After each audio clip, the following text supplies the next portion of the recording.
Hey 11th graders, I hope you guys are doing well. I wanted to touch base with you and explain a few things via video. Sometimes I think that can be a little more helpful than just reading. I wanted to explain to you that your work for this week is really just centered on reading the rest of the law chapter. So there will be 3 activities or assignments that go with that to help you make sure you're drawing out the main ideas.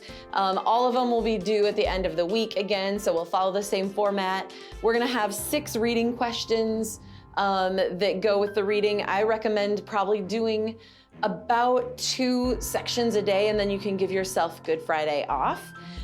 There will also be a legal case that you can what I would do personally is read through it at the beginning of the week so that I have the vocabulary words in my head that I need to watch for as I read. By the end of the week, you should, I think, have no problem doing that. And then those engagement questions, again, I'll be posting them, a total of 8 of them this week. So again, an average grade, like a B level grade, would be good responses to about 3 of those, or responses to others' responses. And so if you're looking for an A, maybe 4 or 5 engagements for the week, I recommend going back and rereading last week's answers to those that your classmates did, particularly the law ones. I think you can probably learn quite a bit from each other. And then if someone gave what you think sounds like a good answer, but maybe you need clarification on it, feel free to engage with your classmates to make sure that you're all reaching the same level of understanding. Help each other out. I think that'll help you really prepare better. There are some notes that I wanted to go over on the law chapter to make sure that you're understanding some of the vocabulary words. Law is the study of ordinances that help citizens get along peacefully. So it's asking what makes a just and orderly society. You looked at the words order and justice last week. I wanted to clarify, there were some of your questions, you all did a good job, those of you who have graded already. But I did want to clarify that point. Order is administrative, primarily. So you go to your faucet, you turn it on, and water comes out. That happens because of the order aspect of organizing a community. There are government entities that regulate that oversee the construction of the water pipes, that give standards for water purity, that decide at what rate the services for water will be taxed, right? Those are all the order element of law. And then there's the justice element, and that has to do with making sure that there are fair, equitable rules that are then enforced. So for example, in Parkview, where I live, they've really worked hard on the water quality, and there have been a lot of issues with it, but a lot of those have been on the order side of things. The reason that there have been a lot of issues with water is because there had been a guy who oversaw that for the government for years and years. And he was actually, I think, embezzling money and neglecting the water system, right? That is an order of justice, right? It's compromising the ability of the citizens to have the rights and services that the law has decided that they're entitled to. And so that's an infringement of justice. So hopefully you can see the difference between order and justice, right? Again, like stated in your questions, we assume in America that we have certain rights that the government did not create, the government just ensures. Our forefathers assumed, or our founders of our nation assumed, that we had rights that were given by God that the government guarantees and preserves and protects. Not everyone believes that we have rights that are given by God, and so you'll have to work through that this week. If our rights don't come from God, if there aren't absolute values such as human dignity, some of the human rights issues, then who decides what our rights are? Who decides what the foundation of law should be, right? But as Christians, we believe that because we have fundamental basic human rights, we can establish a body of laws that will kind of create a framework for resolving disputes I think in your reading, if you didn't last week, you should come across this week the term tort law. The idea of tort law is that you can remedy situations where someone has been wronged by someone else. So you see that a lot in the Old Testament in Exodus, right? If you dig a pit and your neighbor's donkey falls into it, they're liable, right, for helping you replace your donkey. Things like that, even if it's accidental, right? We have a system for making sure that if someone has been wronged, there is a remedy in place for that. And that's what tort law is. And it also establishes a system, right, of accountability, because we believe that we have fundamental rights. There are other people that are going to see things differently. When we've talked about other things like ethics, we've talked about utilitarianism, the idea that we should create the greatest good for the most amount of people, and that's what is good. That's going to be one alternative, right?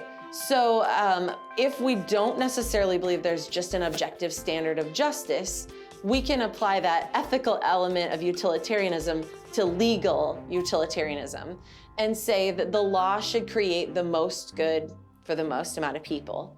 And I think if you think about that hard enough, you'll realize that there are some issues with that, right?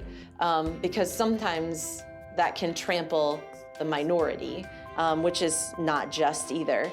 A lot of people will say, though, that our law should have a foundation in morality.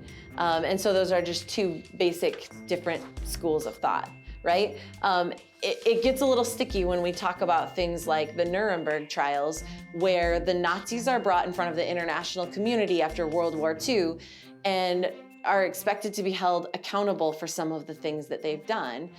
The real issue there is this: they didn't do anything illegal according to their own laws at the time. So you have to decide on what basis can you say they did something that deserves to be punished, right? So some people will point to legal positivism, which says that laws are created by human authorities. They don't necessarily need to be connected with morality. And then you're gonna have other people that are gonna take a natural law approach. So natural law is the belief that laws are based on an internal code of morality. Whether you're Christian or not, you believe that this internal code of morality is possessed by all people. So you can look at a group of people like the National Socialists, the Nazis, and you can say what they did was wrong, and we all know it. Even if it wasn't illegal, there's something inside of us that says that that's wrong, and we can all agree on it, right? Now, since that time, the focus has started to shift towards the idea of justice as fairness. And by fairness, people usually mean equality in resources, equality of access to opportunities. So you'll see a move towards redistribution of resources, right? Affirmative action. And it's kind of up to your generation to decide to what degree those things really are the most just and equitable. I think probably in some cases they are, and in a lot of cases they're not, and you're treading on some dangerous ground. And then a few other things I wanted to run through too. I will mention in your questions historical precedent. All that means is looking back at history and seeing what we've done in the past, and what is that saying for what we should do now, right? So it's looking at history to try to establish what the right thing to do now is. Some people will have a lot of stock in historical precedent based on what they believe about human beings and whether we are sort of becoming better and evolving. Maybe we know more now than we did in the past. Maybe we are actually better and more evolved than we were in the past. So should we take into account, or to what degree should we take into account, whether what they decided was just 200 years ago is still just today? So that's something that you're going to look at. In the Western tradition, in the American tradition, we have had this idea of common law. In other words, if it's not set aside as illegal, right, it is probably basically lawful unless it's taken to the courts and they've decided differently, right? Common law says we can look at legal precedent, we can look at decisions that other courts have made, and they can influence the current case as we try to decide what is just and what is fair and what is right? So is that still allowable or not? So in kind of summary, as you're reading throughout this week, what I want to ask you, or what I want you to be thinking about is this: are there self-evident truths, right, that we are endowed by a creator with rights that are unalienable? Is that true, like our founded fathers believed, that we really should have power based on the consent of the governed? In other words, should our laws come from us saying, yes, we agree to be governed by these people, right? Which was the whole basis of the Revolutionary Law or Revolutionary War. Or is there some other standard, right? So how do we determine best what is orderly and what is just? Is it what's most fair for the most people? Is it what benefits the majority the most? Is it what's established by the people who are in power? Are those the people who should decide what's just? Is it based on what's most fair and equitable? Is it what creates opportunities for the individual to rule themselves as they see fit? Or is it what maybe takes away some of those individual rights and allows the oppressed person and the minority to have a larger voice, right? Or is it just by what keeps society in general most stable? So there are a lot of different thoughts on what is the best, but overall that's what we're asking. What creates a truly just and orderly society?